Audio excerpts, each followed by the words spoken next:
Remember, remember the 5th of November. Make America great forever. That was quite the bumper. Thank you. Thank you, studio. We do remember the 5th of November last November. It was a great night. It was a night where the coalition came together, a coalition that we built on working people, even some union people. Blacks, Hispanics came out. By the way, that was a number that was shocking out of New Jersey last night. The Hispanic vote fell off a cliff, too. You should worry about that one because that giant House redraw they just did in Texas was based on we're better with Hispanics now, so we can do this. If they swerve back to being really blue, instead of we pick up 5 seats in Texas, this could be we lose 10 seats in Texas. Well, I'll just say this is that it's, again, you're talking low propensity voters, right? So you don't want to infer too much off of a non-traditional election, a midterm or a presidential. But what you do want to do is look at the hard numbers and say, did these people turn out? It's really easy to identify. It's really easy to identify. Now, to your point, if we look at the data and it shows these people turned out and you lose the election, that's saying something. This is why looking at the data at census block level, at precinct level is really important, because if you're targeting with full-time staff the right voters with the right people, you know, and geographically, demographically, then you get a better outcome. Yeah, again, I think it's 3 things. Voter enthusiasm, to your point. Trump is at a nadir. It's just, he's at a low ebb. He's at a low ebb that didn't time out well with these elections. 2, you need the infrastructure. You need donor alignment on what actually works.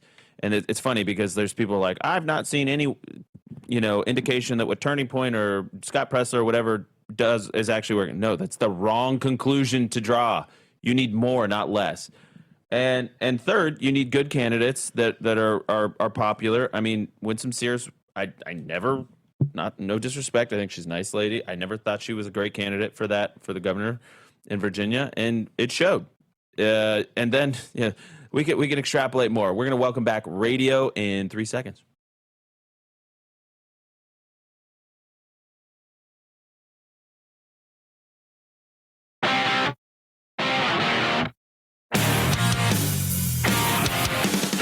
All right, listen, I know that there are a lot of choices out there when it comes to who do you choose for your cell phone service, and there's new ones even popping up all the time, but that doesn't matter. There's only one that supports your values, the values of people on this show, our audience members, and that's Patriot Mobile. For more than 12 years, Patriot Mobile has been on the front lines fighting for our God-given rights and freedoms while also providing exceptional nationwide cell phone service with access to all 3 of the main networks.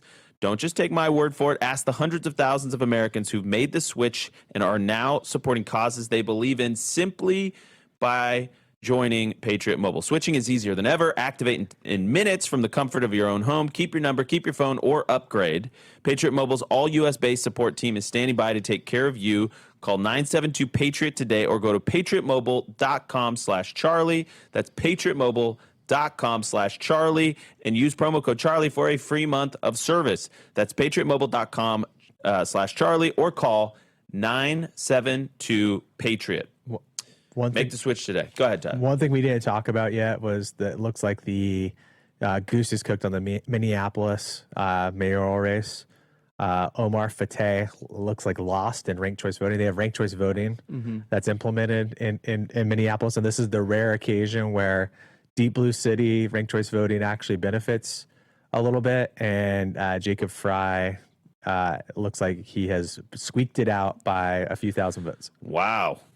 Win one for the I guess the old school Democrats there. But ranked choice voting, but again, this is what caused that. I'm going to say that I don't know how people respond to this, but we were commenting even in the cold open of the show, and you were listening to it he's like, I got 4 words for you. This is Mamdani to Trump, or was it? Yeah, it was to Trump. He goes, I got 4 words for you. Turn the volume up. And I looked at Blake. I was like, damn.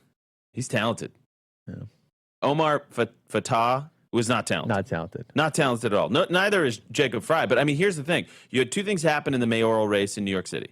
You had Cuomo, who's got more baggage than a American Airlines cross-country trip. He's got a ton of baggage, okay? The guy's got sexual assaults. He basically, his policies contributed to killing old people in nursing homes. I mean, the guy's got a lot of baggage in New York. And it was actually a little closer than we expected. I mean, to be fair, right? A lot of the Sliwa vote ended up going over and going with Cuomo. Almost unexpectedly, because he's Mamdani is talented. Yep. He's a very talented, and I think he's probably the leading Democrat competing with AOC as far as just energy from the base. Yeah, I mean, he's a popular guy. Although, again, with AOC, keep in mind, some of this is Republicans, people watching Fox and stuff. They like to fixate They're on the these ones that keep young mascot Democrats as well. So I don't know that you want to leap to the conclusion that he's the immediate head of the party. We can anoint him the head of the party, I suppose. But well, listen, if he's not the guy, okay, fine. He's one of the guys. Okay, but and here's the other thing. We've talked about this a lot, Blake. The youth vote, the gains we made in the youth vote in 2024 were fickle. Things like bombing Iran, let's just be honest about it. The Epstein fracasso, like all of this stuff has been chipping away, and then they still don't feel like they can buy a home. There's been no moonshot. I mean, I'll never forget Charlie calling for the moonshot. We need 10 million homes. We need to. And by the way, that's like real. It's easy to say like we need a moonshot. That's actually a hugely difficult problem to solve. Like, of course, if you want to do that, you need to aggressively, radically deregulate a lot of what restricts home building right now. Yeah. You'd have to. It's actually a serious problem that takes effort to solve. You'd have to look to imitate the states that have a lot of home building. That would probably be. I bet Texas is pretty good at it. I think the Dakotas are pretty good at it. Florida, I imagine, is pretty good at it. And you have to generalize those and like push those along. And it's easy to say do a moonshot. Landing on the moon was hard. There's a reason we can't do it anymore. We're not the country that landed on the moon in 1969. We're gonna have to find that country again. And by the way, there's a huge dynamic in New York that we haven't even got to this hour. The hour flies so fast. But just foreign-born voters in New York and in Virginia went overwhelmingly for Mamdani and the Democrats. Mm-hmm. So you've got foreigners pouring in. They're voting Democrat. And you got young people that came over, gave us a shot, but they were not locked in. And we've done a lot to alienate those. So there's multiple things here that we got to focus on our attention on. But we cannot black pill. We fight. We fight on because guess what? There's no other option. We don't fight because we know we're going to win. We fight because we know it's the right thing to do. And in politics, a year plus until it was a year until the midterms, and we got 3 years until the next presidential election. It's a lot of time to make up ground and to fix some of this stuff, and we've got to fixate on it. We got to do it.